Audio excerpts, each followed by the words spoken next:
Hello, ladies and gentlemen, Jacob Licklater here, and of course, it's a Sunday, so you know what that means? We have a new episode of Doctor Who. This time it is Can You Hear Me? We're at episode 7. And of course, this video is going to be my reaction to it and all my original thoughts. But before we begin, first things first, spoilers. This episode just aired tonight, so if you have not watched it, please click away now. Come back later. Second of all, in 2019, as YouTube was caught data mining young children and the Children's Online Privacy Protection Act was updated, I am obligated to say this video is not meant for children. Doctor is a show that children can watch, but we are talking about this story from a perspective of an adult, so viewer discretion is advised. And thirdly, this video is also going to talk on some heavy topics of suicide and depression and mental illness. That's just coming with the territory of this episode. Of what this episode is, and I can't avoid it. I'm sorry. So if any of these things are troubling for you, feel free to opt out of this one. But that being said, Can You Hear Me by Charlene James and Chris Chibnall. This is probably the best episode of the season so far, and I'm locking that in because this episode does a lot of things right, a lot of things just great. Everything just kind of clicked here. Last week was kind of lackluster. Fugitive June was exciting, but ultimately that quality, the level of quality remains to be seen if that's actually going to do it. This one is one where the quality is there, the characters are there, just the fun nature of what's going on here in this plot is there. All the elements are there to make an amazing Doctor Who story, and Charlene James does it with flying colors. The premise here, of course, is that, well, okay. How do I don't know what order I necessarily want to tackle this in. I'm going to start by just tackling the basic premise. There is an entity that seems to be appearing in Sheffield, or back in Sheffield for the first part, specifically to people close to Ryan. Originally someone close to Ryan, then to Yaz, then to Graham. All over the course of one night when, Yaz goes home for an anniversary, which we'll talk about the anniversary, what that means, and, and why it's so good here. But this character, played by Ian Gelder, is Zelen. He is our main villain.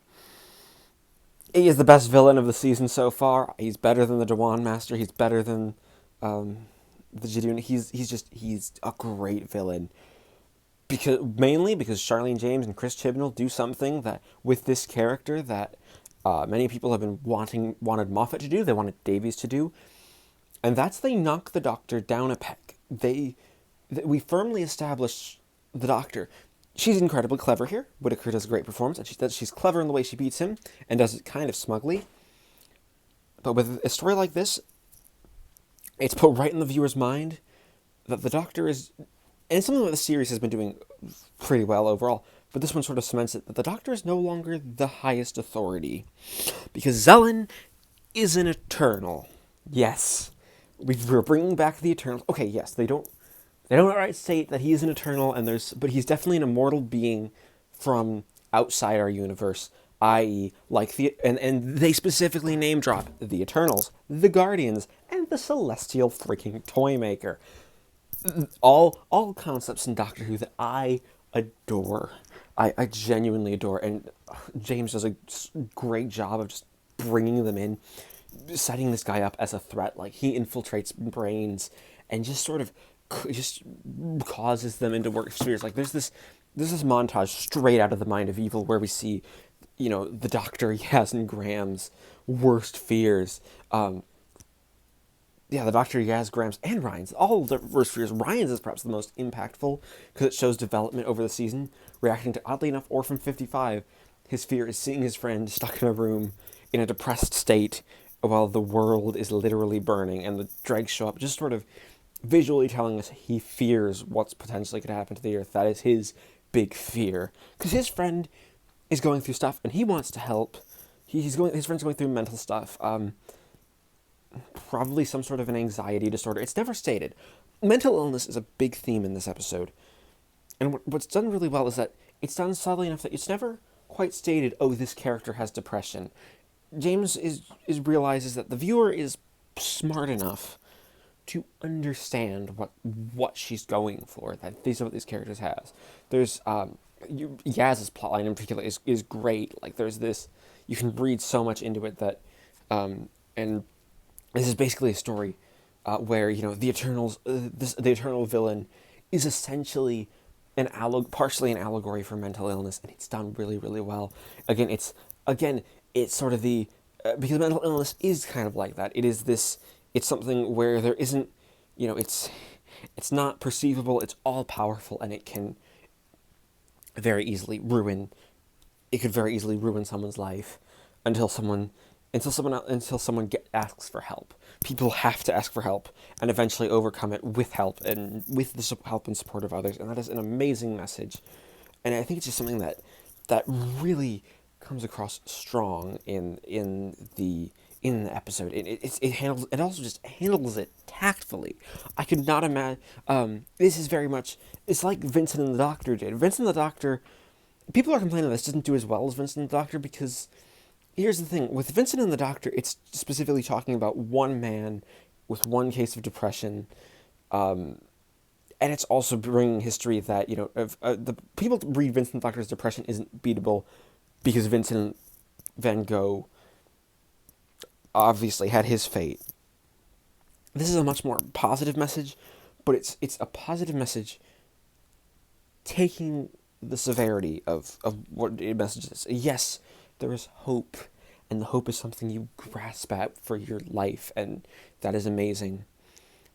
But you still know that it's not easy, and it's still a problem. And it's not. Oh, this is just. It's not all happy fun times. The tone here is great because of it. It's one of those things where you have you have the story like that. Also, just I'll also say there's enough here that it fits the 50-minute episode really well. And I'm going to talk about Yaz because Yaz's story here we revealed something about her history, that she essentially has dealt with mental illness all her life. The anniversary is the anniversary of her essentially being rescued from a runaway attempt. Now, I say runaway attempt, it's heavily implied to be that she was very possibly running away and going to find a way to end her life, which is heavy stuff for Doctor Who to take care of, but a theme that is important and handled gracefully nonetheless. It's given a good 10 minutes at the end of the episode. Not quite 10 minutes, maybe about 5 minutes at the end of the episode to really let the implications sink in and let Yaz work as a character. And doing and doing things,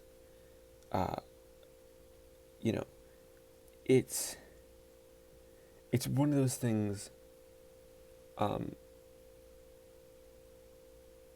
where you have that sort of story.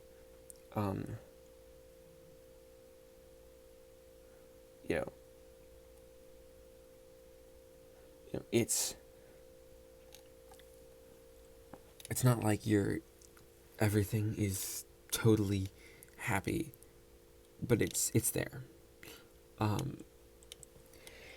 also have to say that the big twist, I will say, if there was a complaint in the episode, I will say some of the effects aren't great, but Zelen, and the other immortal here are just, they are amazing. They're amazing characters. They have this great sort of thing. They have this, just this great presence. People were thinking Ian Gelder would be playing the Black Guardian. He's not, mainly because the Black Guardian is a bit more over the top, and this is one that's more. This character is more toying with humanity for his own enjoyment, and getting basically, basically do the entire, the entire story, just builds to them, sort of, and really we see them unleashed on Earth before the Doctor stops them, and it's great. And there's also some really good stuff with Graham here. Like, it's revealed that his greatest fear is that the cancer's gonna come back, and Grace is alive, but hates him, and it's genuinely touching. And now people are actually complaining about the Doctor, the way the Doctor reacts to Graham confiding in her at the end of the episode. I disagree, because it's not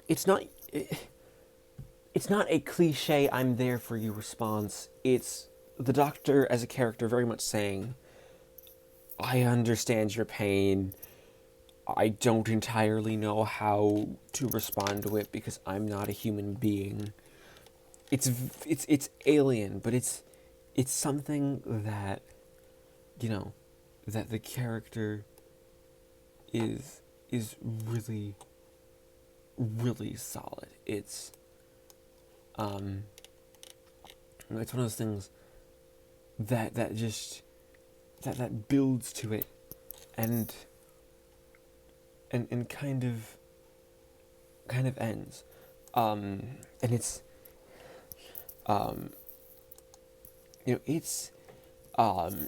it's very different than a lot of Doctor Who stuff, and I think that nature of it is important to note, that it's different, why it's different, and how different means it's okay. It's very character focused. Very much, it reminds me it's a lot like It Takes You Away. This does a lot of, it's very thematic in its depths, and it does a lot of good for the show. And I think it's probably one of my favorite Whittaker episodes to date. If I were to rate it, this is very much a 9 or a 10 out of 10 episode. I can't decide.